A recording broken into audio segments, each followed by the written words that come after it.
I am feeling very happy to attend this program because I have got a golden chance to say something in front of you.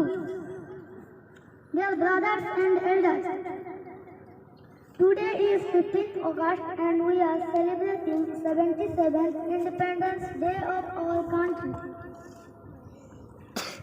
At first, I wish you all a very happy Independence Day.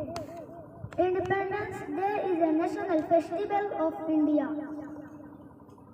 On 15th August 1947, India became independent from British rule on this day. People remember the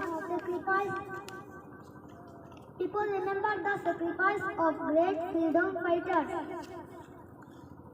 We should understand the importance of great day. I am proud to be an Indian and I love my country. I ended my speech by thanking everyone.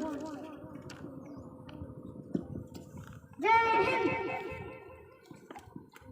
Assalamu alaikum.